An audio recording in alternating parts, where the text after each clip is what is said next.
Sleeping is kind of scary, right? I mean, you're going to sleep, which means that you go unconscious for like hours at a time and you have no idea where you're going. You never realize when you enter into sleep, which I always thought was weird, that you never know. It just kind of happens. It's kind of scary, right? Maybe it's just me, but sleep has always terrified and fascinated me, which is why I want to cover this iceberg. Follow my Instagram, join my Discord, and let's get straight into this, starting with just regular dreams. Casual dreaming is just the everyday dreams that most people experience during sleep. These dreams occur primarily during the rapid eye movement phase of sleep, or the REM or REM sleep, although they can also happen in non-REM stages, which we're gonna call NREM from now on. Dreams can include sensory, motor, and emotional experiences that stimulate experiences from waking life, but they can be entirely fantastical or surreal. Dream content can be influenced by a variety of factors, including personal experience, daily activities, and emotional status. I mean, that's just obvious. It's you're gonna dream about what you do in your life, you know? But now, neurologically, dreaming involves various brain regions, including the amygdala, wait, is that a Blade reference? Which processes emotions, and the hippocampus, which plays a role in memory formation. The exact function of dreaming is still a subject of research, but theory suggests that it might help in processing emotions, consolidating memories, or simulating threatening events as a form of evolutionary adaptation, which is kind of interesting. That last one does make sense because I heard about how people like Michael Phelps will actually try to dream about their sport the night before they have to do a meet, and then this actually gets their brain used to it and they're less anxious because of it. It's pretty interesting. According to medium.com, lucid dreaming in athletes is 57%. That's kind of crazy. That's kind of crazy. I think because stress comes from a novel experience you're worried about, right? An experience you haven't had before. So before anything stressful, just dream about it and then it won't be novel anymore. You'll be more used to it and your brain will be better prepared to deal with it. Next on the iceberg is melatonin supplements. Melatonin is a hormone produced by the pineal gland in the brain, which helps regulate the sleep-wake cycle by signaling the body that it's time to sleep as part of the circadian rhythm. Melatonin supplements are often used to treat sleep disorders like insomnia, or just to help with sleep problems caused by jet lag or shift work, or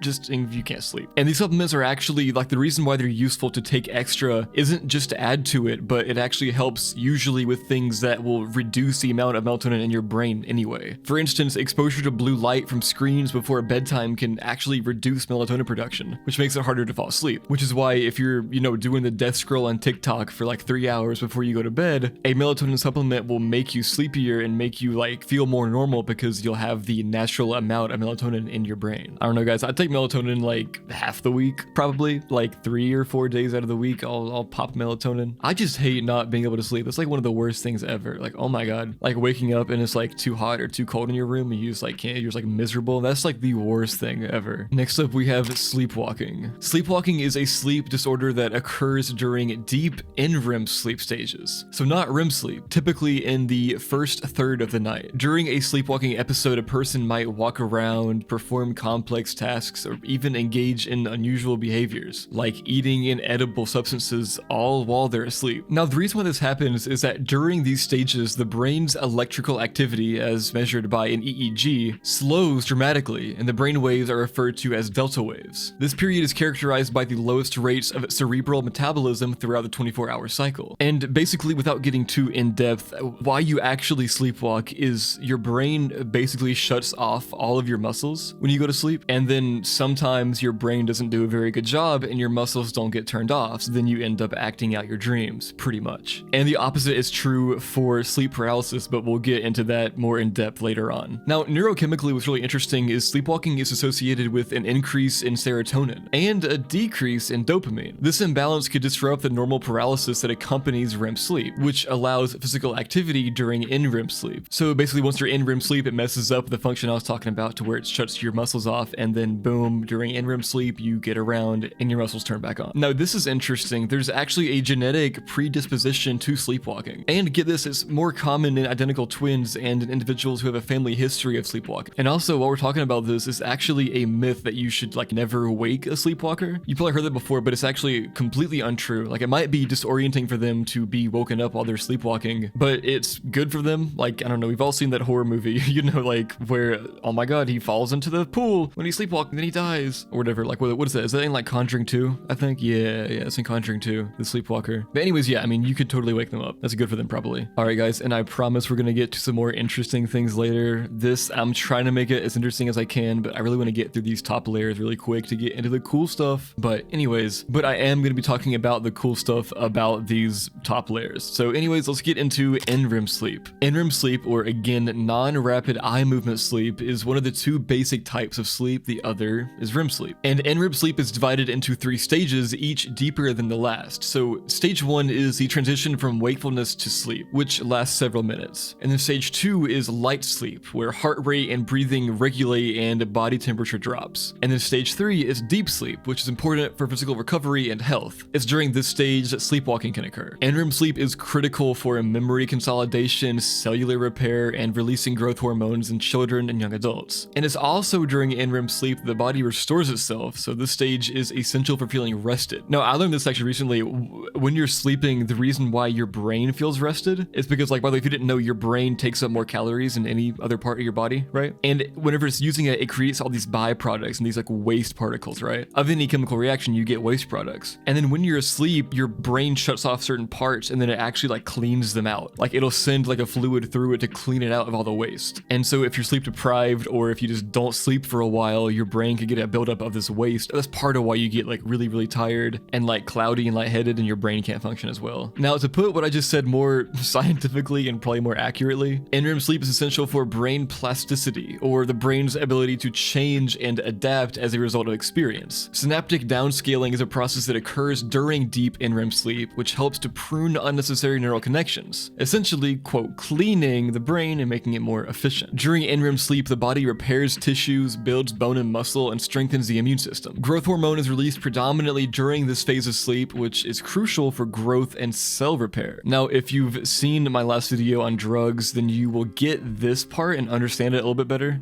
Go check that one out, by the way, after you finish this video. GABA, or gamma aminobutyric acid, the primary inhibitory neurotransmitter in the brain, plays a significant role during NREM sleep. It helps to reduce neuronal excitability throughout the nervous system, contributing to the like restorative functions of sleep. And NREM sleep is also like when you spend the most time sleeping. All right, and now we got the Inception movie. Oh yeah, Christopher Nolan. Inception is a sci-fi film by Christopher Nolan in 2010, and the film explores the concept of shared dreams and the possibility of entering and manipulating other person's subconscious mind. It introduces the idea of dream within a dream scenarios where characters navigate multiple layers of the dream to plant an idea in a target subconscious, a process called Inception. And that's why the movie's called Inception. And although the technology in the movie is completely fictional, the movie did spark real scientific interest and dialogue about the potential of influencing dreams and the use of dreams in therapy, especially for conditions like PTSD. All right, and that was layer 1, pretty quick. All right, now we're starting layer 2. All right, and the first entry in layer 2 is REM sleep. REM stands for rapid eye movement, and it's a sleep stage associated with vivid dreams. It's characterized by fast and random movements of the eye, as well as low muscle tone throughout the body and the tendency to provide the most memorable dreams. During REM sleep, the brain becomes highly active, almost to the level where you're awake. However, your body is essentially paralyzed, a condition known as REM atonia, which prevents you from acting out your dreams. This paradoxical state is thought to be protective, keeping you from harm. And this is also, again, where sleep paralysis and sleepwalking come from, because if the atonia isn't working right, then this can cause sleep paralysis or sleepwalking, because if you stay in sleep atonia even when you're awake, you can't move still. Now, REM sleep involves a complex interplay of neurotransmitters. Acetylcholine levels are high, maintaining brain activity, while monoamines like serotonin or norepinephrine are silent, creating the unique REM sleep environment. By the way, I was pronouncing norepinephrine as norepinephrine in the last video, and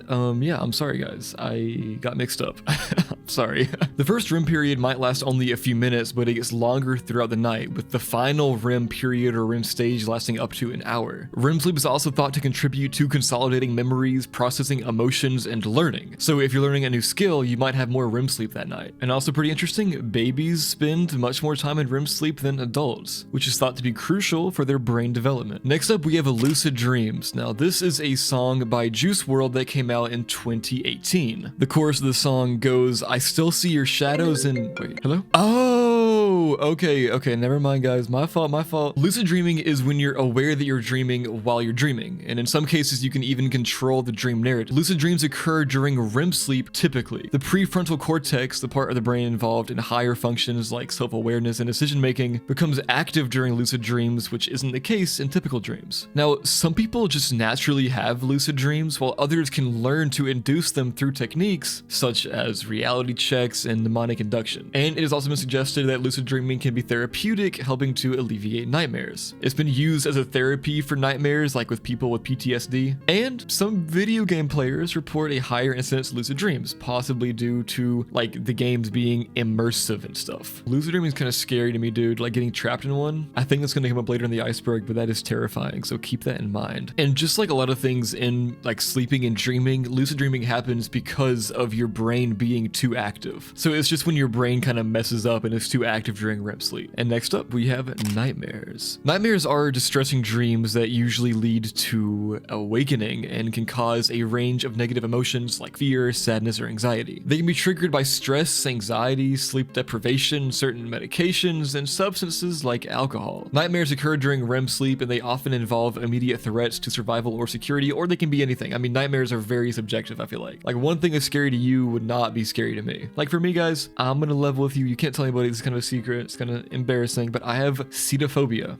Editor, I'm DMing you that word right now, so you know how to spell it and put it on screen. Thanks, editor. You're the best. But this is a fear of dolphins and whales. So, like, whenever I see a dolphin or a whale, I freak out. And yeah, so if I had a dream about a dolphin or a whale, that would be a nightmare to me, but it probably would not be to you because you're probably not a loser like me. But anyways, regular nightmares can actually be a condition in itself, known as a nightmare disorder, and it can lead to fear of going to sleep and bedtime anxiety and daytime sleepiness. And the content of nightmares can be influenced by like the things you see, like the movies you watch, the books you read, and personal experiences and stuff. It's kind of interesting. It really is like an Inside Out. It's a little custom TV show for you. Now, during nightmares, the amygdala, which is what processes emotions, is highly active, while the prefrontal cortex, which handles logic and reasoning, is less active. And this imbalance may explain the intense emotions and lack of control experienced during nightmares. Next up, we have jet lag. Jet lag is what occurs when your body's internal clock or circadian rhythm is out of sync with the time zone that you're in, typically after long flights across multiple time zones. Our circadian rhythm regulates sleepiness and wakefulness over a 24-hour period and is influenced by light exposure and melatonin production. So our circadian rhythm is like what our brain uses to like keep us in check for sleeping. So it's based on like sun exposure. So then if you go somewhere else and then you get used to it being daytime at a certain time and nighttime at a certain time, and then boom, you come back to where you usually are, you're gonna be jet lagged. Now, the direction of travel affects jet lag because most people find it harder to adjust while traveling eastward compared to westward, because it can be more challenging for our bodies to like shorten the day than to lengthen it. Next up, we have sleep apnea. Sleep apnea is a sleep disorder characterized by pauses in breathing or periods of shallow breathing during sleep. Now, there are two main types. There's obstructive sleep apnea, which is OSA, caused by physical blockage of the upper airway, and central sleep apnea, which is CSA, where the brain fails to properly control breathing during sleep. So like obstructive sleep apnea usually is caused by like obesity and that kind of thing, and then central is more like genetic usually, or just kind of random. Now, untreated sleep apnea can lead to chronic health problems like hypertension, heart disease, and diabetes, and it also obviously can contribute to daytime fatigue and cognitive impairment. Now, this is why people use CPAP machines for sleep apnea. A CPAP machine, which stands for a continuous positive airway pressure machine, literally like forces the airway open and it like pushes air down your throat. Afterlife dreams. Afterlife dreams are dreams that involve concepts of life after death or deceased individuals. They're often profound and can be comforting or distressing depending on the context. These dreams can be a part of the grieving process, allowing one to process loss and the emotions associated with it, and they can also reflect one's beliefs, fears, or hopes about what happens after death. Afterlife dreams could also be referring to like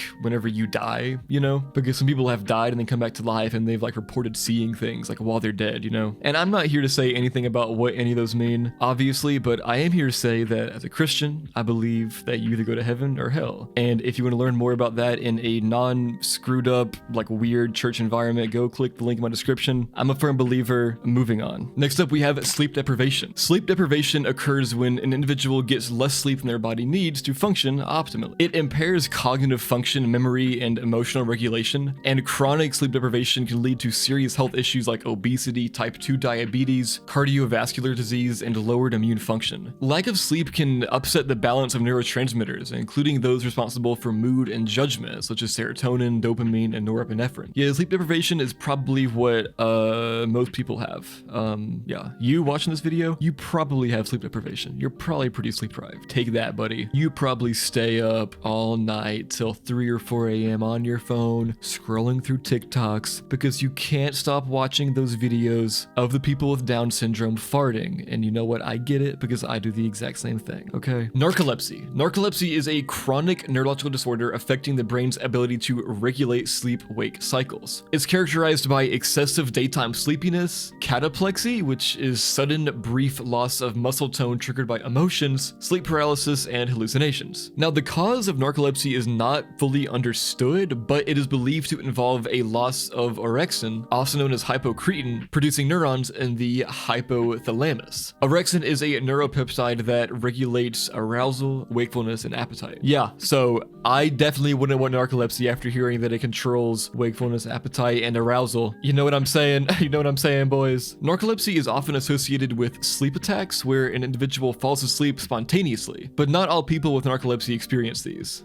Irregular wake cycle. An irregular wake cycle refers to a pattern of sleeping that doesn't follow the typical circadian rhythm. This can mean waking up and going to sleep at very different times each day or night, often seen in shift workers or individuals with irregular schedules. Our internal body clock regulates sleep and wakefulness in a roughly 24-hour cycle. It responds primarily to light, but also to social and behavioral patterns. Disrupting this rhythm can lead to a host of sleep-related issues. By the way, you can use this to your advantage because if you find yourself not being able to fall asleep at a certain time or wake up at a certain time, you might want to start using light because light really does affect that. You might want to start using like the night shift on your phone, and then instead of using like an alarm, like get one of those like smart lights, you know, to wake you up instead, or like a phone like flashlight or something, because then your body will get used to it, and light usually is like what actually causes that. Anyways, an irregular wake cycle can lead to symptoms similar to jet lag, such as daytime sleepiness and fatigue and difficulty concentrating. This can also though lead to like heart disease and obesity and diabetes, so be careful, bro. The master clock that regulates the circadian rhythm is located in a part of the brain called the, okay, I'm about to mess this up, guys, suprachiasmatic nucleus, or the SCN, situated in the hypothalamus. Pretty cool. Static dreams. Okay, so for static dreams, I can't find much online. I'm not really sure what it means. And I have a choice here. Okay, guys, I have a choice. I could choose to either read from dreaminterp.com, which says that static dreams are caused by a magnetic personality. But I don't trust this website at all. This looks awful. So instead, I'm going to go to a Reddit link because Reddit is awesome. So the Reddit post is about a Redditor who is talking about a recurring dream from their childhood at around 6 or 7 years old, which was not only persistent during that time, but also remarkably vivid to the point that it remained a singular, memorable dream even years later. Now, in the dream, there's a consistent theme of static, both visually and audibly, and a featureless humanoid figure that stands holding an object, something circular like a boulder or a rock, above its head. And as the figure approaches, the static noise intensifies and the closeness of the figure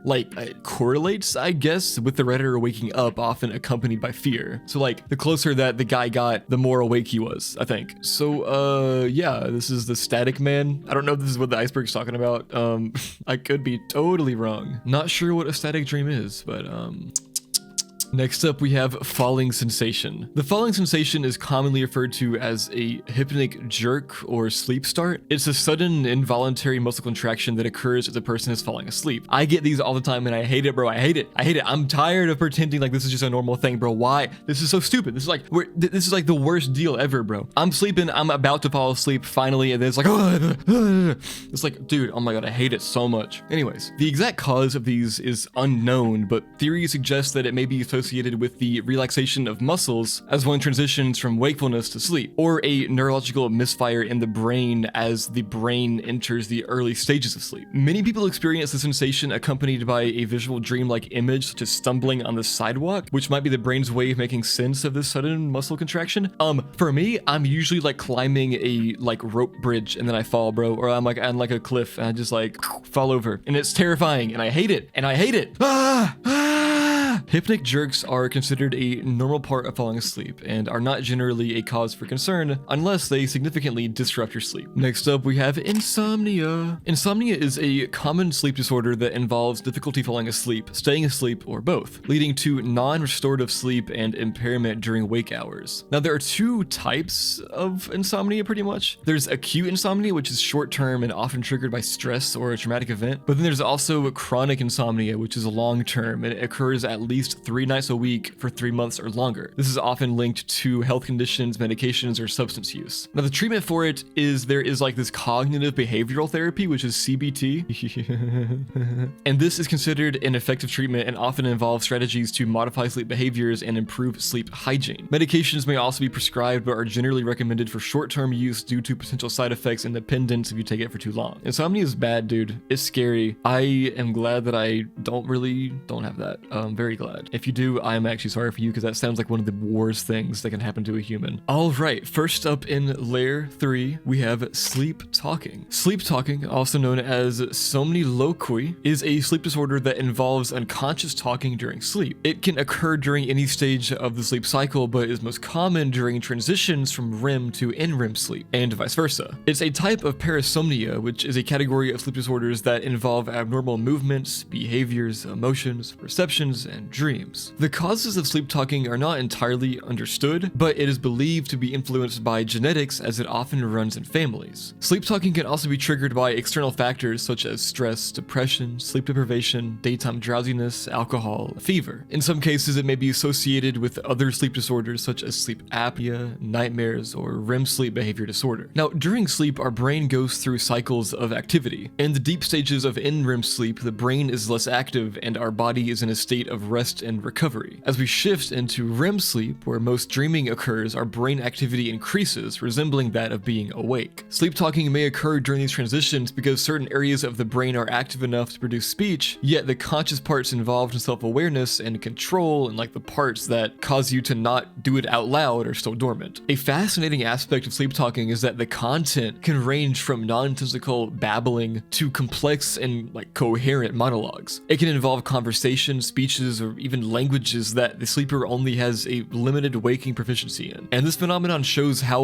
like deeply language really is embedded in our brains. Next up, we have wet dreams. YouTube bot, I don't know, I probably shouldn't even care about this. It's probably not that serious, but like YouTube bot, this is educational. If you hear me saying words like sex, it's educational. I'm not promoting anything bad here. This is an informative, educational video. Wet dreams or nocturnal emissions are another type of parasomnia that primarily affect males, although females can also experience them. They involve involuntary ejaculation during sleep, typically associated with sexual or erotic dreams, though it can also happen without that. The occurrence of wet dreams is closely tied to the hormonal changes in the body during puberty. As levels of sex hormones like testosterone increase, the incidence of wet dreams may also rise. This is the body's way of releasing excess seminal fluid. While wet dreams are a biological function, they're often accompanied by dreams with sexual imagery or themes. And this is because during REM sleep, the brain is highly active, and parts of the brain associated with pleasure and emotion, such as the limbic system, are especially engaged. Despite the common term wet dream, not all such experiences actually involve explicit, like sexual content. The body's physiological response can occur with any dream that results in an increased autonomic nervous system activity. Next up, we have dreams about Minecraft. This one, I'm not really sure what to talk about, but I think I wrote something good. We're gonna find out. I don't know. I don't really know what to say about this one, but here we go. Dreaming about Minecraft, which is a popular sandbox video game, is an example of how our daily activities and interests can spill over into our dreams, a phenomenon sometimes referred to as the Tetris effect. Players of Minecraft or similar games often report dreaming about the game's content after playing for extended periods, especially if they play right after or before sleeping. When we engage intensely in activities like playing video games, the brain regions involved in problem solving, spatial navigation, and visual processing are highly active. If you play Minecraft before bed, these same regions remain active and you're more likely to dream about similar challenges and scenarios. Minecraft has a distinctive visual style and involves creative building and survival elements that can make a strong impression on the mind. The game's open-ended nature really allows for like infinite possibilities, which can fuel the imagination and by extension, our dream content. Dreams about video games can be indicative of how the brain processes and consolidates new skills and memories. Like, as you learn the mechanics of the game and navigate its world, your brain rehearses and reinforces these pathways during sleep, sometimes manifesting as dreams about the game. Prophetic dreams. Prophetic dreams, also known as precognitive dreams, are dreams that are believed by the dreamer to predict future events. These dreams have been reported throughout history and across various cultures, often intertwined with like spiritual and supernatural beliefs. Now, one of the most cited examples of a prophetic dream is the one reported by Abraham Lincoln. According to Ward Hill Luman, a friend and biographer of Lincoln, the president shared a dream with him just a few days before his assassination. In the dream, Lincoln wandered through the White House following the sound of mournful sobbing. He found himself in the East Room, where he encountered a covered corpse guarded by soldiers and surrounded by a crowd of mourners. When Lincoln asked one of the soldiers who had died, the soldier responded, "The president. He was killed by an assassin." That's kind of creepy, bro. I'm not gonna lie, that's kind of creepy. Also, there are a lot of reported cases of people dreaming of the Titanic disaster before it happened. Now, from a scientific standpoint, there's no conclusive evidence that dreams can actually predict the future. Skeptics argue that so-called prophetic dreams are the result of coincidence, the brain's pattern recognition capabilities, or just a psychological phenomenon known as confirmation bias, which you probably know what it is. I don't gotta baby you and patronize you, it's my fault. But this also could be pretty similar to deja vu, scientists think, which would make sense. Somnophobia. Somnophobia, also known as hypnophobia, is the irrational fear of falling asleep. This fear can be due to dread of losing control, nightmares, or even fear of death. It can lead to sleep deprivation and significantly impact one's health and well-being. Somnophobia can be triggered by traumatic events, nightmares, or even stories and films depicting sleep in a negative light, such as the Nightmare on Elm Street series. The fear can cause anxiety, insomnia, and in severe cases, a vicious cycle, where the fear of sleep leads to sleep deprivation, which in turn exacerbates anxiety and fear. Treatment often involves that CBT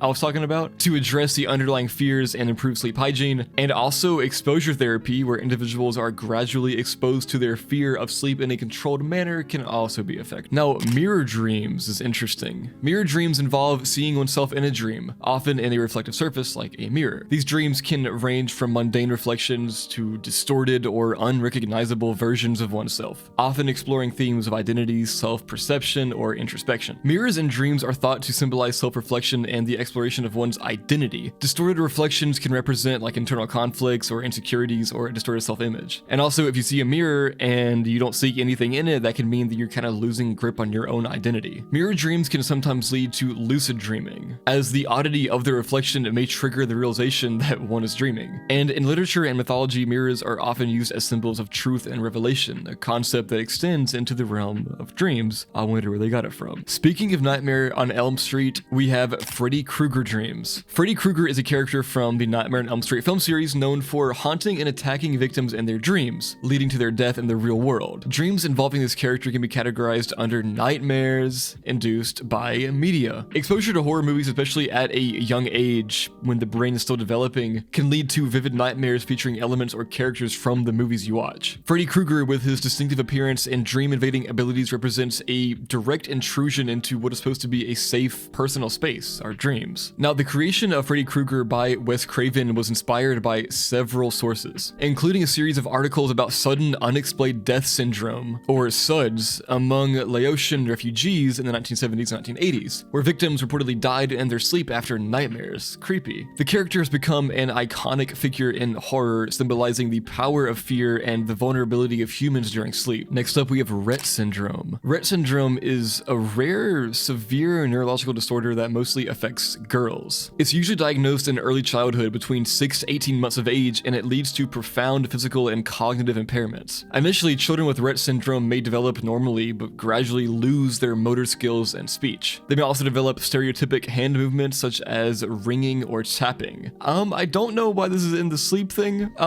It causes like bad sleep for you, but I just can talk more about Rett syndrome, I guess, if you want. Rett syndrome is mainly caused by mutations in the MECP2 gene on the X chromosome, which plays a crucial role in brain development and the function of nerve cells. The disorder is genetic but rarely inherited, and most cases result from spontaneous mutations. Yeah, I don't know why this is on the sleep thing.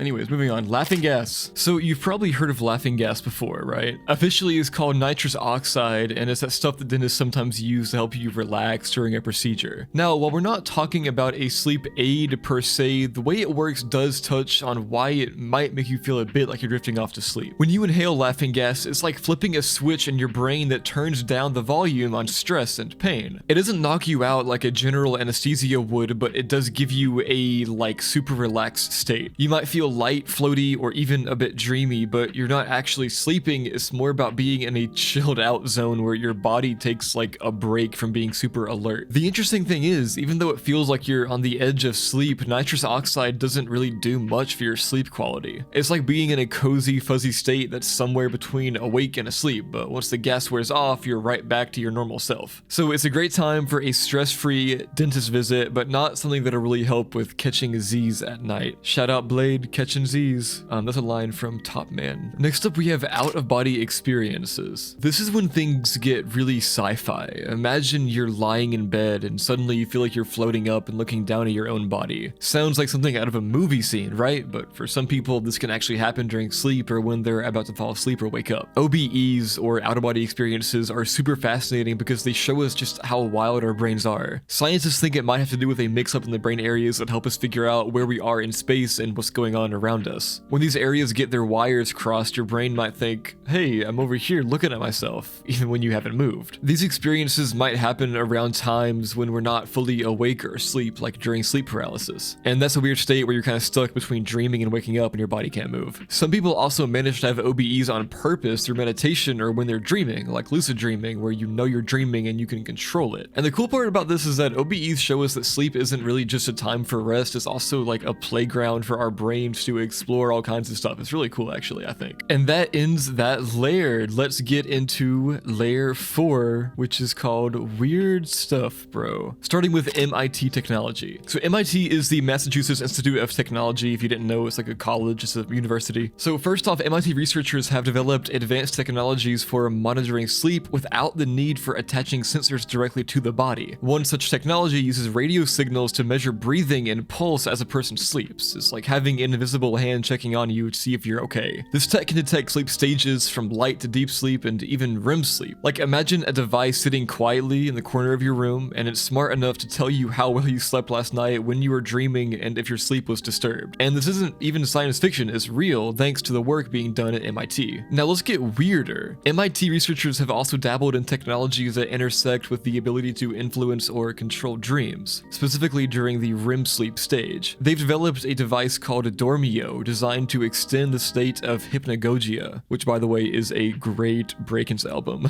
But also hypnagogia is just a term used to describe the transitional state from wakefulness to sleep. During hypnagogia, you start to dream, but you're slightly aware of your surroundings still, and this state is a goldmine for creativity. With Dormio, the idea is to whisper certain cues or topics as you're in the semi-dreaming state to influence the direction of your dreams. So if you're working on a problem or seeking creative inspiration, this device could help steer your dream work in that direction. It's like helping you to get work done even when you're asleep. Another fascinating area MIT is exploring is the use of sleep to enhance learning. Studies have shown that during sleep, especially during certain sleep stages, our brains consolidate memories and skills learned throughout the day. And then MIT technology aims to amplify this natural process, potentially allowing us to learn new languages, skills, or information more efficiently by replaying audio cues at strategic times during sleep. This is kind of crazy, dude, I'm not gonna lie. And next up, we have sleep paralysis. Now, sleep paralysis occurs during transitions in and out of REM sleep. And in REM sleep, like we've already said, your brain is highly active, but your body is paralyzed, which again is nature's way of preventing you from acting out your dreams. Sometimes this mechanism gets out of sync though, and your mind surfaces into awareness, but your body's paralysis lingers, leaving you trapped in a state of consciousness where dreams or nightmares and reality blur. Like imagine you're lying there unable to move a muscle, and suddenly you're not alone. Your brain, still in a dreamlike state, conjures up vivid hallucinations. Shadows morph into ominous figures, a weight presses down in your chest, or you might even sense an evil presence lurking just behind view. These sensory illusions are so lifelike in that moment because your brain is struggling to make sense of this limbo. People have reported feeling as if they're being choked, seeing dark figures at the edge of their bed, or even hearing whispers filled with malice. These experiences are the fuel behind many cultural legends of demons and nighttime visitations, like the infamous night hag or old hag syndrome, where sufferers feel an oppressive weight on their chest, is a universal tale. And also like the rake is one, like a common internet one is the rake. Sleep paralysis is like really scary. Like, we've all seen the memes of like the sleep paralysis demons, right?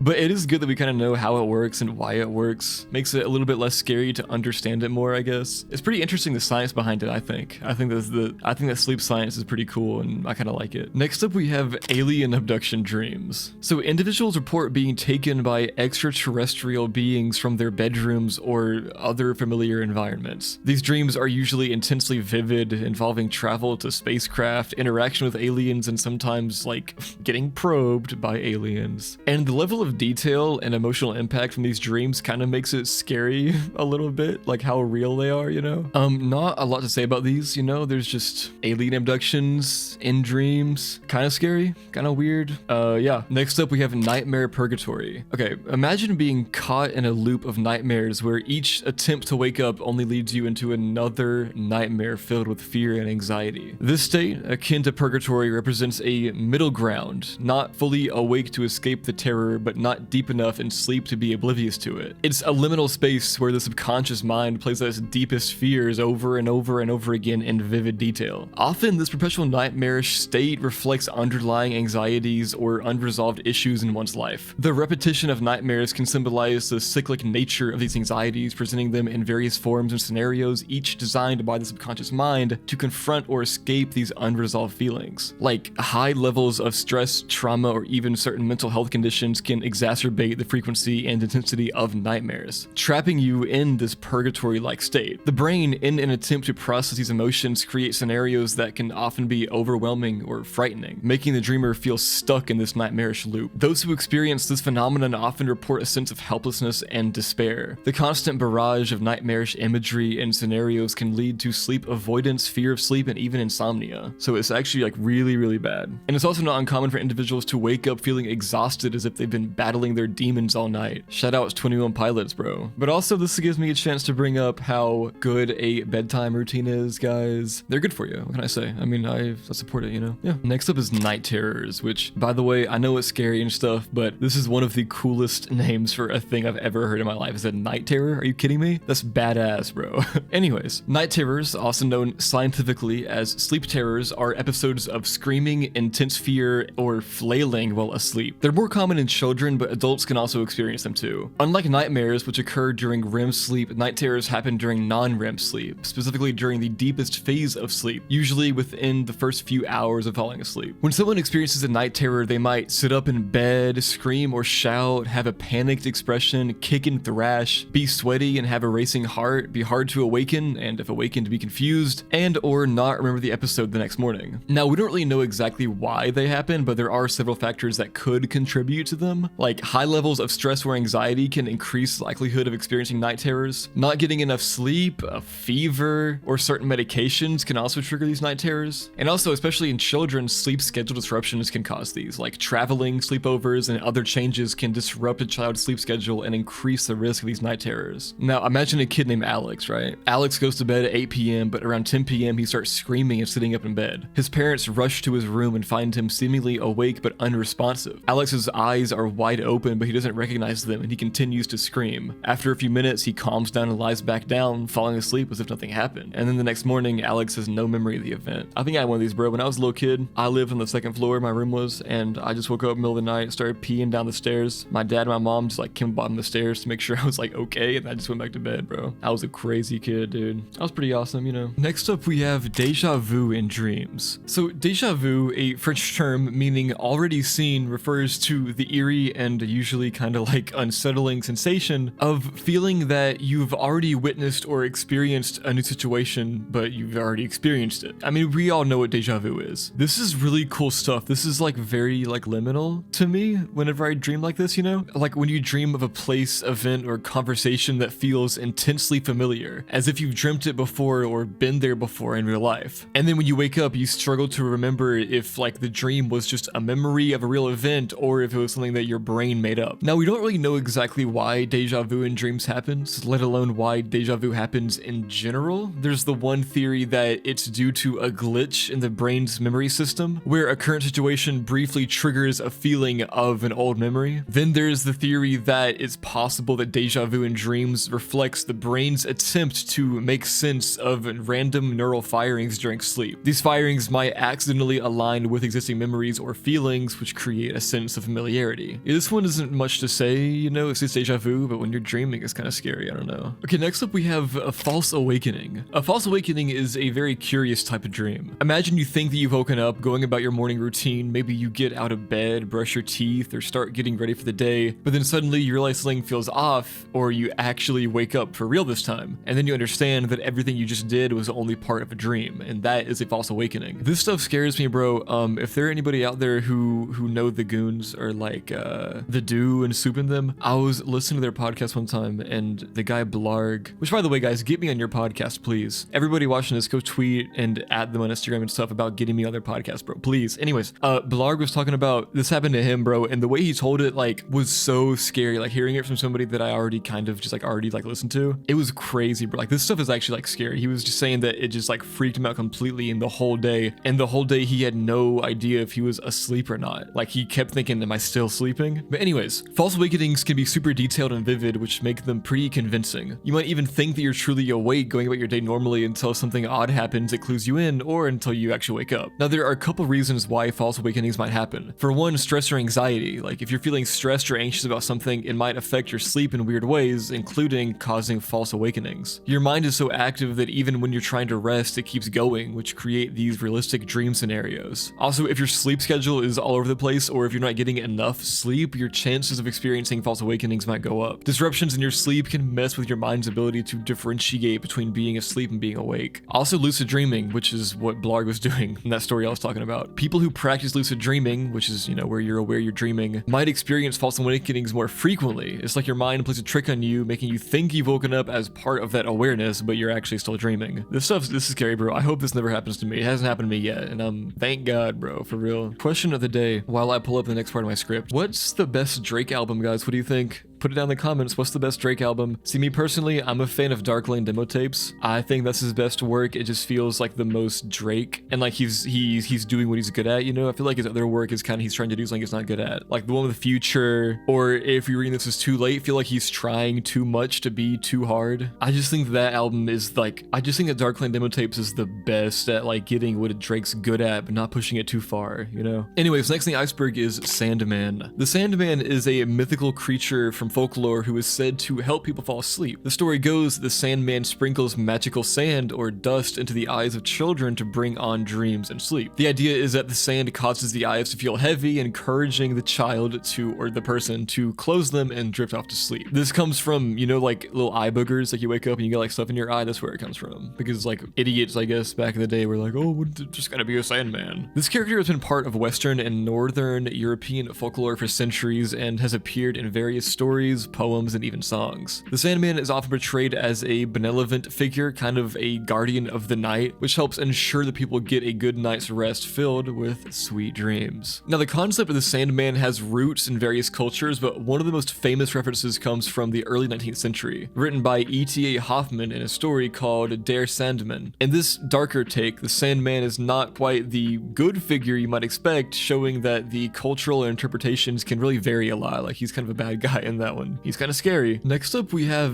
LSD Dream Journal, which is actually really, really cool. So the Dream Journal, also known by its actual name, Lovely Sweet Dream, LSD, is a vivid written and drawn representation of various nightmares and dreams, which were used to partially inspire producer Osamu Sato to create LSD Dream Emulator, a video game. These dreams and nightmares were encountered throughout the 1970s, 1980s, and 1990s by a Japanese writer named Hiroko Nishikawa, and became the material written into the journal. Some of these dreams and nightmares were implemented into the game in their whole written forms as text dreams. The nature of these nightmares and dreams are extremely odd, and some are possibly even related to past traumatic events, containing pretty blatant, like, sexual and violent references and themes. A little scary. So yeah, it's an actual book that was released in Japan. It wasn't released anywhere else, actually, but it was like a whole dream diary that inspired the game, which is actually really, really interesting, I think. And the writer Author Hiroka Nishikawa herself has this to say of lovely sweet dreams. Quote, "There's a difference between actual dreams and remembered dreams. Even in the ones recorded in my dream diary are different than the real thing. The dreams reconstructed by the artists that read them are different as well. Don't try to analyze them or read them too much. Just enjoy this book as if walking through a dream." Pretty interesting. Next in the iceberg is coma sleep. So first of all, what is a coma? A coma is a deep state of unconsciousness where a person cannot be awakened. In this state, the individual doesn't respond to pain, light, sound, or other external stimuli. Comas can result from various causes, including severe brain injury, certain medical conditions, drug overdose, and a lack of oxygen to the brain. Although a coma might superficially resemble deep sleep, it's fundamentally different. In normal sleep, people go through cycles of deep sleep and REM sleep, and they can be awakened and will respond to some external stimuli. However, in a coma, the person does not respond to anything at all. The big question about dreaming in a coma is a bit tricky. Because people in a coma can't communicate, it's hard to know for sure if they're dreaming. The brain activity of coma patients have been studied and is quite different from both waking brain activity and the brain activity seen in sleep. So in a coma, the brain's activity levels are usually much lower than in a waking or sleeping state. This reduced activity suggests that the complex and vivid experiences we associate with dreams may actually not occur in a coma. However, as a person starts to recover from a coma, they might enter a state more similar to sleep where dreaming could theoretically happen. Some people who have recovered from comas report having dreamlike experiences or hallucinations, but these reports kind of vary pretty widely. Some describe these experiences as vivid dreams, while others recall nothing at all. The experiences could be influenced by many factors, including the part of the brain that was injured, the reason for the coma, and how long the coma lasted. Alright, and that was layer 4, guys. Let's get into layer 5, which scarily is called the point of no return. So the first one is called Dreams About Pyramids and Ancient Debris. I'm not exactly sure what this is supposed to mean exactly, so I'm just gonna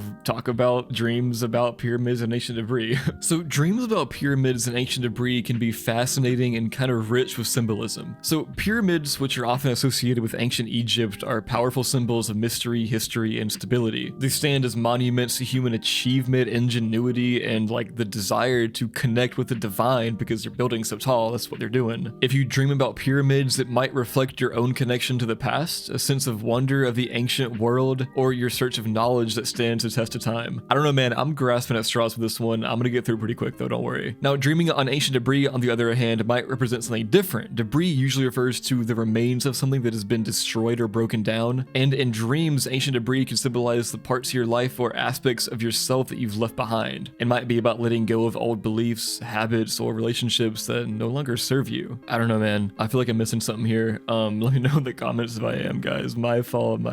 Next up, we have melatonin dreams. This one I can relate to because whenever I take melatonin, I usually have like crazier dreams. So melatonin and dreams have a pretty interesting relationship. A 2018 study looked at the cases of several people who reported having frightening visions and hearing things at night that would disappear when the lights came on. The researchers found that taking 5 milligrams of melatonin worked immediately to fix this. Also, 5 milligrams of delayed release melatonin helped reduce the number of times these people experienced hallucinations. And even more interestingly, taking any less than 5 milligrams had almost no effect on reducing hallucinations, suggesting that 5 milligrams was a crucial amount for combating the effects of these night terrors. But can melatonin also make your dreams even more vivid? A 1987 study looked at how melatonin is involved in the brain's processes of storing and erasing recent memories. The story found that when you're in REM sleep, melatonin releases a substance called vasotocin, which helps your brain erase memories while you're dreaming. Now, it's during this time of your sleep cycle when you have the kinds of vivid dreams that you remember most, and then taking extra melatonin can boost the amount of vasotocin that's let loose in your brain, leading to longer periods of memory erasing sleep that leaves you with intense dreams. A 1998 study found some evidence for the role of melatonin's influence on dreams by looking at people with schizophrenia whose brains had problems in these memory systems. The typical brain erases dream memories as soon as you're awake so that your brain can tell the difference between dream memories and real memories. But in the brain of someone with schizophrenia, vasotocin isn't always properly released by melatonin during sleep. This means that memories of dreams aren't erased when you wake up, weakening the brain's ability to distinguish between dreams that you experience while awake and those that you remember from dreams. So melatonin may be intimately involved in the whole process of dreaming as a way for your brain to store, erase, and understand memories. Now, there's a lot less research on melatonin and nightmares, but it's interesting to me, so I'm going to talk about it. A 2015 case report first found a possible link between melatonin and episodes of nightmares, though taking melatonin itself wasn't necessarily the source of the nightmares. This report looked at a case of a person with insomnia who started taking a medication called resemblance, which interacts directly with receptors in the brain that allows melatonin to promote your natural sleep cycle. Soon after taking resemblance, the person reported having intense nightmares, but then the nightmares stopped almost immediately after their doctor told them to stop taking resemblance.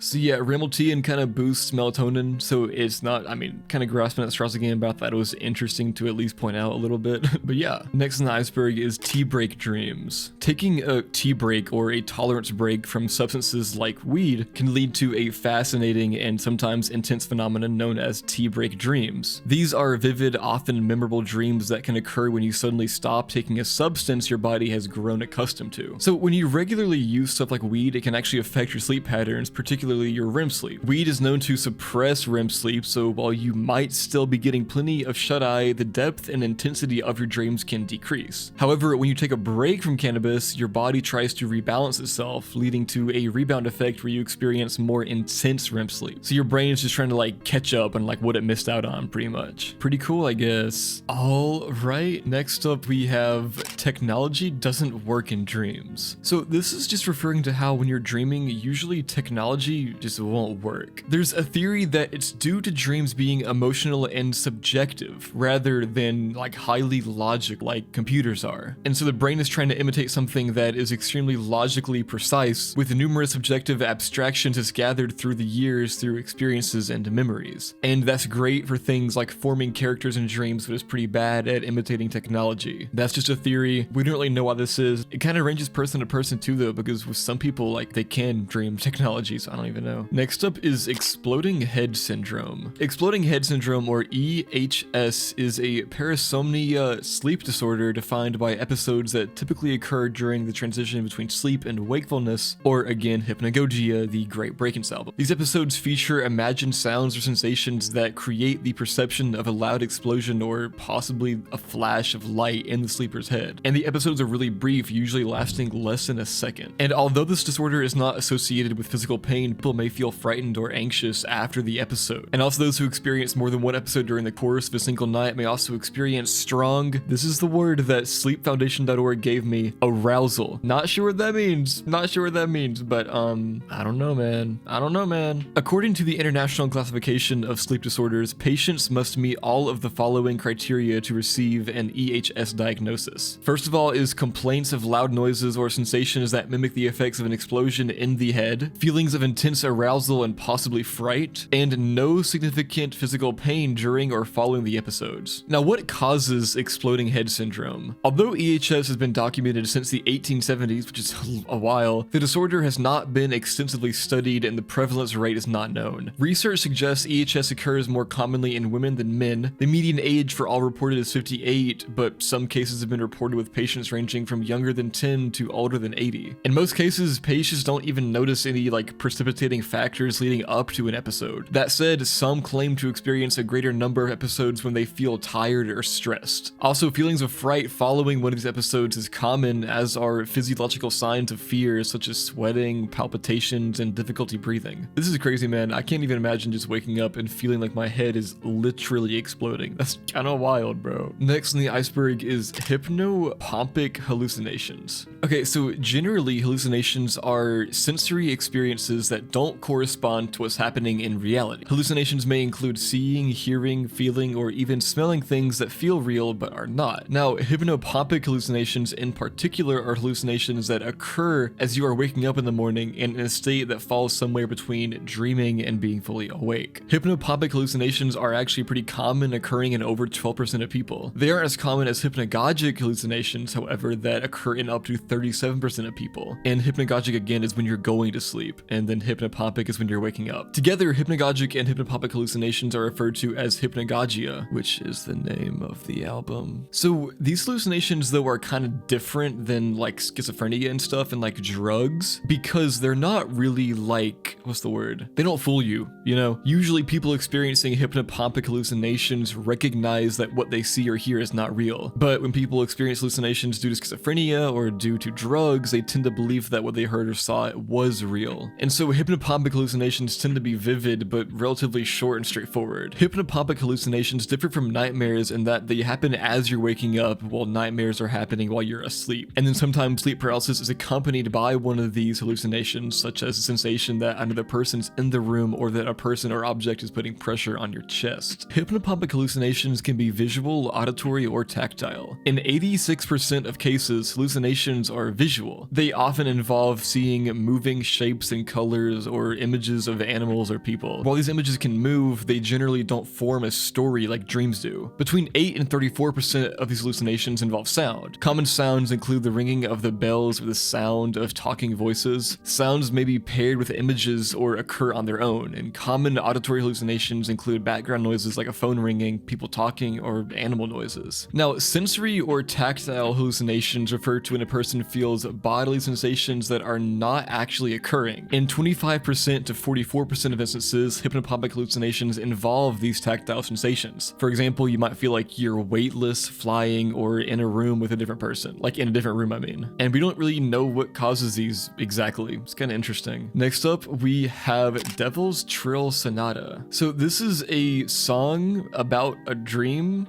Okay, let me just like, it's written by a guy named Tartini, right? And this is what he said circa 1765. One night in the year 1713, I dreamed I had made a pact with the devil for my soul. Everything went as I wished. My new servant anticipated my every desire. Among other things, I gave him a violin to see if he could play. How great was my astonishment on hearing a sonata so wonderful and so beautiful, played with such great art and intelligence as I had never even conceived in my boldest flight's fantasy. I felt enraptured, transported, enchanted. My breath failed me and I awoke. I immediately grasped my violin in order to retain, in part at least, the impression of my dream. In vain. The music which I at this time composed is indeed the best I ever wrote, and I still call it the Devil's Trill. Kinda scary, kinda scary. This is kinda terrifying actually, bro, I'm not gonna lie. Kinda weird though, kinda whatever. Okay, and we are going from layer 5 into layer 6. Starting with dream remote viewing. Remote viewing is the paranormal ability to see across long distances in space and time without physically traveling there. Although they lack any scientific proof, RV or remote viewing fans insist that anyone can remote view by entering a state of deep theta meditation and watching for any mental imagery which then arises. And by the way guys, for this one I'm getting my information from worldofluciddreaming.com. Now strictly speaking, RVing is considered to be a form of extrasensory perception or ESP. Now it seems pretty obvious that it's fake,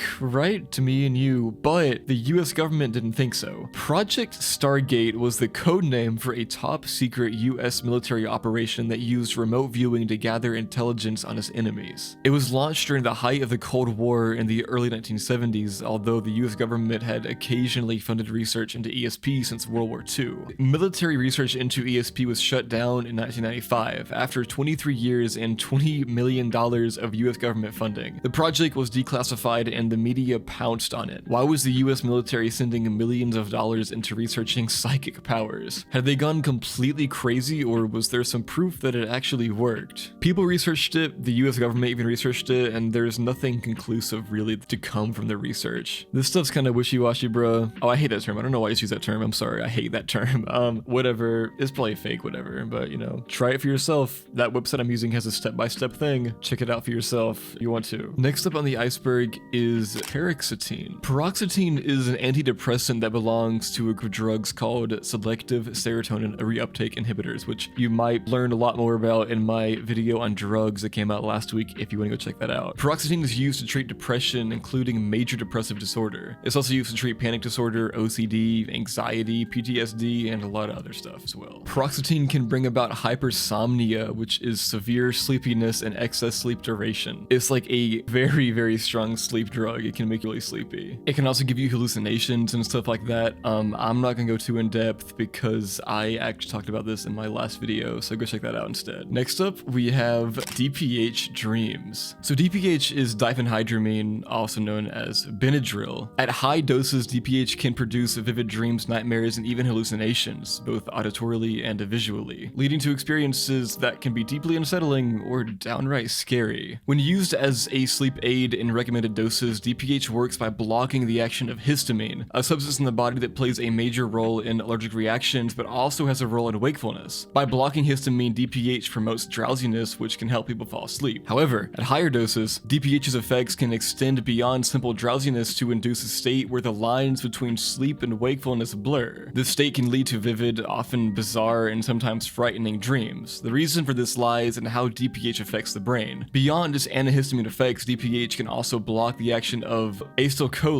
a neurotransmitter involved in learning, memory, and REM sleep. DPH-induced dreams can be vivid and often carry a darker, more sinister tone. Users have reported dreams that involve themes of persecution, bizarre and unsettling scenarios, or encounters with entities that are deeply frightening, like the Hat Man. These dreams can sometimes be remembered with unusual clarity upon waking, which is kind of scary. In addition to affecting dreams, high doses of DPH can lead to hallucinations and a state of delirium in which individuals might have difficulty distinguishing between what's real and what's not. These experiences can be particularly frightening, with reports of seeing insects, shadow people, or hearing voices or sounds that aren't there. The delirious state induced by DPH can also lead to confusion, disorientation, and anxiety, which exacerbate the distressing nature of this whole experience. DPH is scary, bro. I mean, Benadryl is cool and all. It's like a legal drug. I kind of like it, but whatever. It's kind of scary. MK Ultra dream experiments. I couldn't find much specifically about dream experiments. I know that MK Ultra did a lot just in human experimentation. They would give people LSD and all this stuff. Is kind of crazy. But yeah, I mean, I don't really know about dreams specifically. Stilton cheese. So I'm sure we've all heard that cheese can cause like crazy dreams, and that's true, but especially Stilton cheese, which is like a kind of weird blue cheese. Over 75% of the male test subjects who ate Stilton cheese before going to bed reported having strange dreams that night. And then more than 85% of females experienced the exact same phenomenon. This is crazy. I don't know why it works. I don't think anybody knows why this works, like why this gives you crazy dreams, but go for it, man. I think it's kind of cool. Next up is fever dreams. Fever dreams are vivid, unpleasant dreams that sometimes accompany a fever. Researchers theorize that heating of the brain can affect cognitive processing, making fever dreams more strange than typical dreams. So fever dreams are one of the possible symptoms of fever. In multiple studies, sleepers describe their fever dreams as bizarre, negative, and emotionally intense. Experiences of fever dreams vary among sleepers. Some people with fevers do not recall dreaming, while others can recall their fever dreams years later. So a fever is a sign of inflammation and one of the body's potential responses to infection or illness. Although there is wide variability of body temperature among individuals, a standard human body temperature is generally considered about 98.6 degrees Fahrenheit. But then fevers are when it's above 100 degrees Fahrenheit. And then other symptoms of a fever are like cold and chills, weakness, warmth, blah, blah, blah, you know this stuff. But what is a fever dream? A fever dream is a vivid, often bizarre or unpleasant dream that sleepers can experience when they have a fever. These dreams happen similarly to other dreams. Although they can occur during any stage of sleep, most vivid dreams happen again during REM sleep, just like normal dreams. Fever dreams differ from other dreams in that they're more vivid and unusual. Fever dreams also tend to feel more negative and involve fewer positive emotions than other recent non-fever dreams. Also, in fever dreams, the sleeper interacts with fewer dream characters or figures. So specific aspects of fever dreams can include like spatial distortion, where moving walls, objects melting, and spaces changing size were the most common type of dream in one study of fever dreams. Also, threats or danger. Study participants reported that their fever dreams contained threats from dogs, insects, terrorists, and stones. And thirdly, illness. Types of illnesses in dreams may vary, but in one study, sleepers dreamed about illnesses such as respiratory disease, pain, and vertigo. Yeah, it's kind of cool. I've always heard like the term fever dream, but I never exactly knew what it meant. But hey, now I do. Now we all do. Let's go, boys. All right, next on the iceberg is shadow people. So first I want to bring up how one example of a particular shadow person is the Hat Man, who shares the characteristics of general shadow people, but is named for a fedora on his head. And descriptions of the Hat Man date back to as early as the late 2000s. Okay, I got ahead of myself a little bit, but a shadow person is the perception of a patch of shadow as a living species and like a humanoid figure, sometimes interpreted as the presence of a spirit or other entity by believers in the paranormal or supernatural. Now, several physiological and psychological conditions can account for reported experiences of shadowy shapes seeming alive. A sleep paralysis sufferer may perceive a shadowy or indistinct shape approaching them when they lie awake, paralyzed, and become increasingly alarmed. I know that I've definitely seen these sometimes. Like, I've never been like actually panicked, you know, but I feel like we've all seen shadow people like in a certain way, like in our own way, you know? It's scary, man. Sometimes like, because I turn my computer off, but some of the stuff I had plugged into it, like my audio interface and stuff, still has light that emits from it. And I'll be laying in bed sometimes and just like look up and just see like a shadow made by like my mic and stuff on the ceiling. And it scares the hell out of me, man. I'm not gonna lie, it scares the hell out of me sometimes. Like when I'm like in that hypnagogic state where I'm just like kind of like falling asleep, but I'm not there yet. It's scary, dude, if you just like notice it out of nowhere. And again, shadow people are much more common if you're on any kind of DPH. Next up is nutmeg sleeping on nutmeg. Apparently nutmeg helps you sleep, apparently. Nutmeg is a Indian spice sparingly used in many Indian dishes to enhance their taste and flavor. And apart from this, the spice also has certain medicinal properties that are of great value. Now, there's a natural chemical in this nutmeg called trimeristin, and this is responsible for inducing sleep, relaxing your tired muscles and nerves, and set in a sense of calm. However, there are other natural extracts and chemicals found in nutmeg such as myristicin, elemicin, safrole, or eugenol, which all have certain medicinal and therapeutic properties. Yeah, this stuff makes you sleepy, I guess. I don't know what else to say, man. It makes you sleepy, bro. Go eat some nutmeg if you're sleepy, bro. Next on the iceberg is the gray man.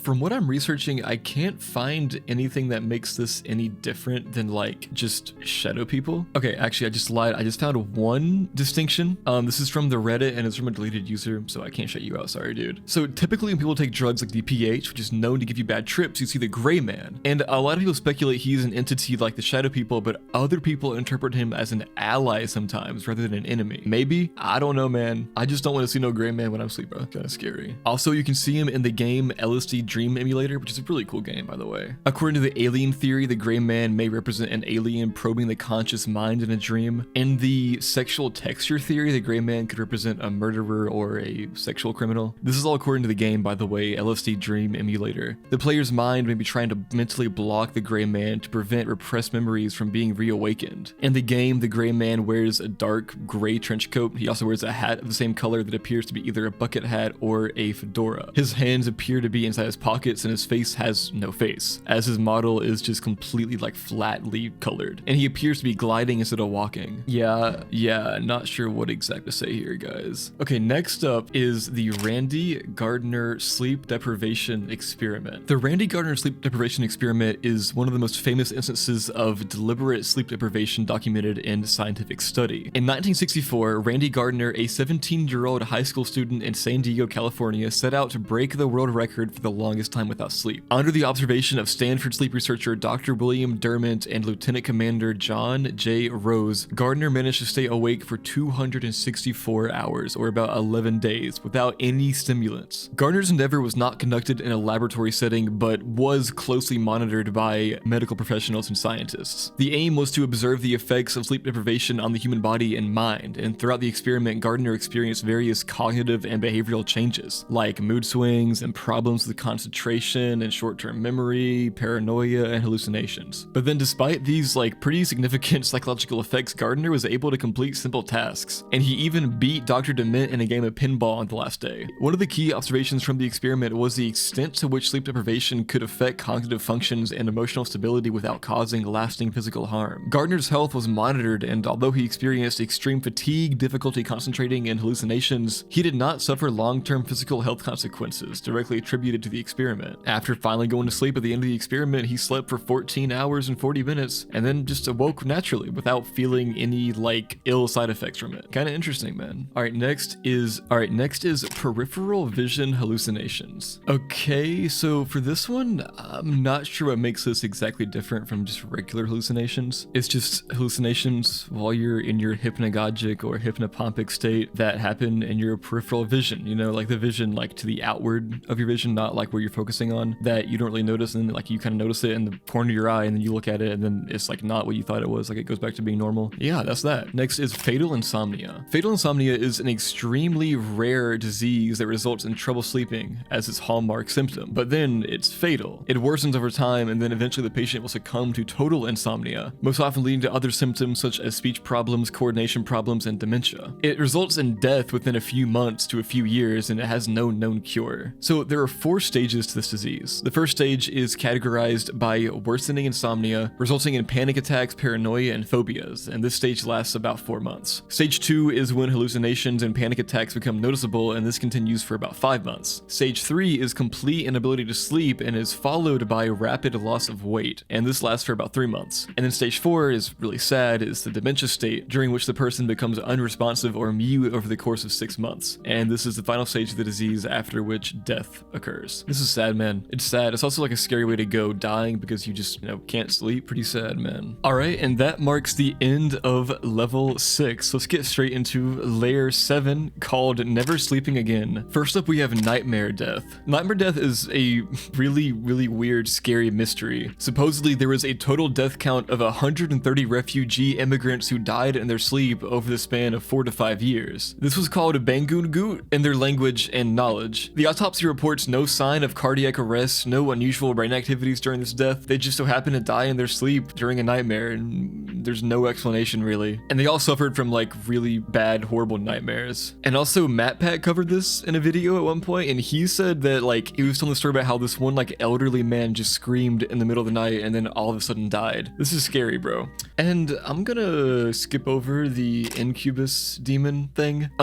Look up incubus and succubus if you want on your own free will, but not on this YouTube channel, I don't think. Next up is Klein-Levin syndrome. This is a rare disease of like episodes of hypersomnia and hypersexuality and like compulsive eating. Okay, let me break this down. So KLS, or Klein-Levin syndrome, is also known as Sleeping Beauty syndrome, and it's a rare and really complex neurological disorder characterized primarily, again, by recurring episodes of excessive sleep, also known as hypersomnia. And it affects like adolescents, like about teenagers mostly. And the cause of this syndrome is not very well understood, but it is believed to involve abnormalities in the hypothalamus and thalamus, areas of the brain that regulate your sleep and your appetite. Yeah, so basically it's just this little disease that you get these like really bad spouts of just complete hypersomnia, like you sleep for like up to 20 hours a day. And in this state, you can get like disoriented, you can get a lack of awareness, you can get confused, you can get irritable, have mood swings, and have like childlike behavior. And also, again, you can have like hyperphagia, which is excessive eating, or anorexia. And also, some individuals may display inappropriate sexual behavior during episodes. And yeah, there's no known cure, and people just usually use like stimulants so they don't like sleep too much, but no known cure. It's kind of sad, man. Next up is pattern recognition suppression in dreams. So this refers to the decreased ability to recognize patterns or logical inconsistencies within your dream. Dreams obviously feature often like bizarre and illogical and surreal stuff, but during the dream, the dreamer may not question these anomalies. So like this lack of recognition or questioning is a pretty key aspect of why dreams can be so vivid and yet defy logical analysis. Now, why does this happen exactly? So during REM sleep, when you're dreaming, certain areas of the brain show decreased activity, especially those involved in critical thinking, planning, and logic, such as the prefrontal cortex. Meanwhile, areas involved in visual and emotional processing are more active. And this shift in brain activity patterns helps explain why dreams can be emotionally intense and visually vivid but lack logical coherence, and why dreamers accept the dream narrative without question. The suppression of the prefrontal cortex function is thought to inhibit the ability to recognize patterns and inconsistencies, which would normally prompt questioning or skepticism in a waking state. Yeah, dreams are weird, man. And it is interesting how you never really realize that they're weird. Like, you never think, oh, this is weird when you're dreaming. It's just normal. Unless you're lucid dreaming, of course. I guess then you probably could. Next up is nicotine patches dreams. And this one, there isn't really much to say about. So nicotine patches are used to like get off of smoking, like you'll get the nicotine still in you, but you won't be smoking to break the habit. Nicotine is a stimulant that affects the neurotransmitter called acetylcholine, which is involved in arousal, cognition, learning, memory, and mood. And the increased activity of this chemical in the brain can enhance the vividness and intensity of dreams. Nicotine can also alter sleep patterns, reducing the amount of time spent in deep sleep and potentially increasing the duration of REM sleep. So yeah, those are just some,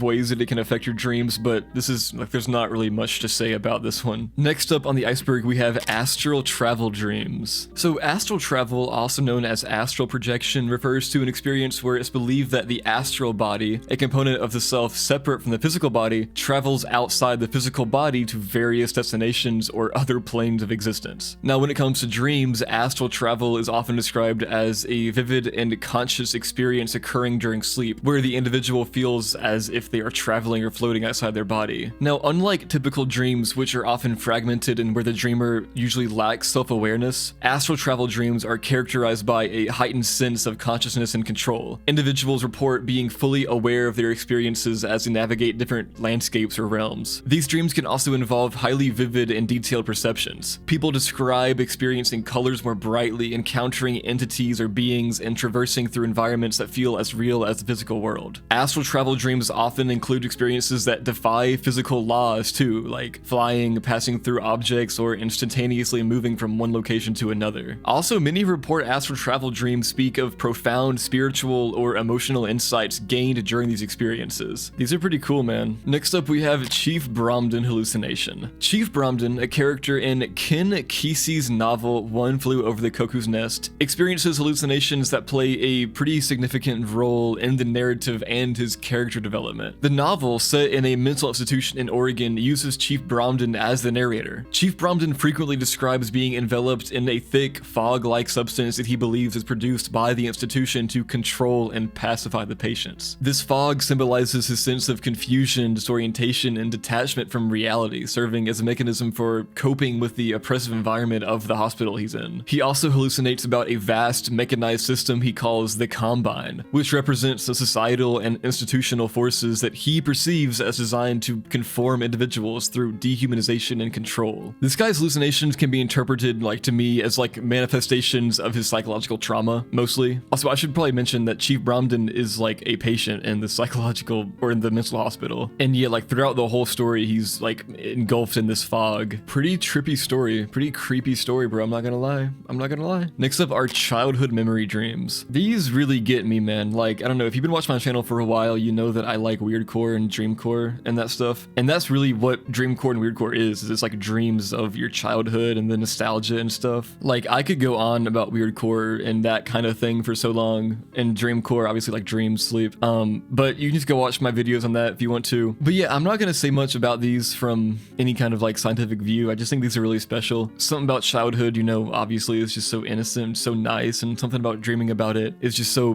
great. I recently had a dream myself where I was like at like a bouncy house type thing, and I don't know, man, it just brings me back, you know, makes me feel safe. I love it. But I will mention some views on it. So the Freudian view, right? Sigmund Freud believed that dreams are the fulfillment of a wish that is not accessible to the individual when awake, often rooted in childhood experiences. And he posited that dreams could provide valuable insights into unresolved childhood conflicts or desires. There's also Carl Jung's view. Carl Jung viewed dreams as a window into the unconscious, where childhood memories and archetypes play a really significant role in, like, I guess, personal development and individuation. He believed that dreams could help individuals connect with their inner selves and uncover deeper truths about their life and personality. But yeah, I mean, we have a lot of core memories from growing up because, you know, that was like when our brain was developing and stuff, so we get a lot of dreams about that. I love it. Thank God for those. Thank God for those. Thank you, God. Next up is Jacob's Ladder True Story. Jacob's Ladder is a psychological horror film from 1990 that delves into the mind of a Vietnam War veteran who experiences disturbing hallucinations and flashbacks, all of which are partly attributed to his exposure to chemical warfare. Now, while this film isn't true and is completely fiction, it touches on some pretty real themes of PTSD and chemical warfare like experiments. So in Jacob's Ladder, the protagonist, Jacob Singer, is a Vietnam War vet who finds his everyday life invaded by terrifying visions and flashbacks that blur the lines between reality and nightmare. The film explores themes of trauma, the after effects of war, and the struggle to differentiate between reality and hallucinations. And a significant plot point in the movie suggests that Jacob's experiences could be linked to a chemical drug that was tested on soldiers during the war to increase their aggressions. Now, during the Vietnam War, in reality, the US military used various chemicals, most notoriously Agent Orange, a defoliant meant to strip the dense forests of Vietnam to expose enemy troops. And this drug did have like pretty long-term health problems for both Vietnamese people and American veterans. So yeah, the drugs they used would like kind of mess with people's brains. That's crazy, dude. I think it's crazy that we can just like make a chemical that we put it somewhere like around somebody and then it messes with their actual brain chemistry. Like we can actually mess with how people perceive the world. That's insane to me, man. Like that technology is just crazy. PTSD nightmares. PTSD, or post-traumatic stress disorder, I don't even know why I have to explain that, can cause nightmares. These nightmares are a common and often debilitating symptom for people who have experienced or witnessed traumatic events. These nightmares are more than just bad dreams. They are intense, disturbing, and frequently related directly to the traumatic event the person has experienced. This is really sad and scary. Unlike typical nightmares, PTSD nightmares often replay the traumatic event or involve themes directly related to the trauma. They can be exceptionally vivid, making the dreamer feel as though they're reliving it all over again. They can also be really frequent and repetitive, and they can totally mess with like your sleep quality. The intensity PTSD nightmares can carry over into daytime hours, which is really sad, man. It can like affect mood, concentration, and just an overall sense of well-being. This is really sad. All right, and that finishes up level 7. We have one layer left, the bottom layer, layer 8. Trapped in a dream. This is just the idea that you can be in a dream and you can't get out. Like, I kind of touched on this earlier with like the lucid dreams where you realize you're lucid dreaming. Like, if you can't get out, that's terrifying. If you know you're dreaming and you're even in like a nightmare, for example, right? And you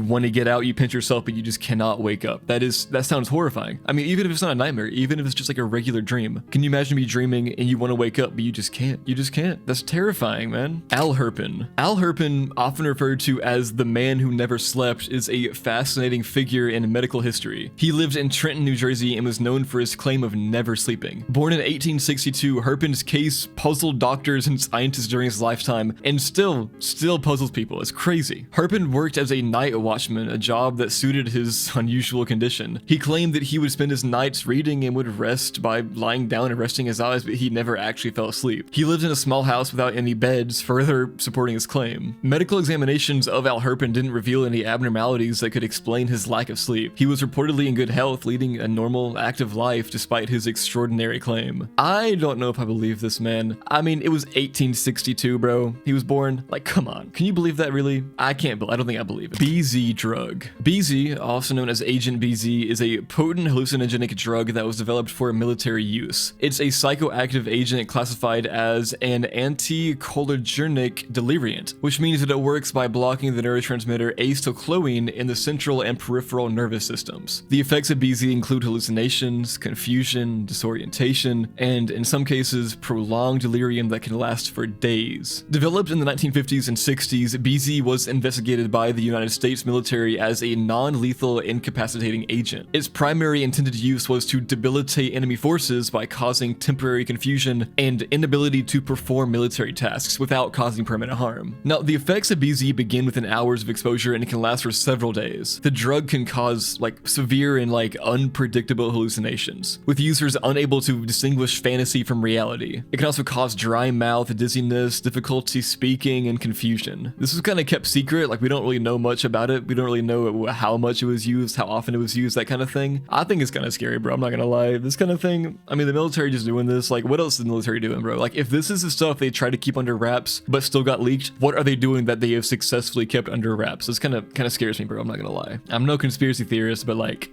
a little bit, man. And that is the end of the sleep iceberg. I really hope you guys all enjoyed this video.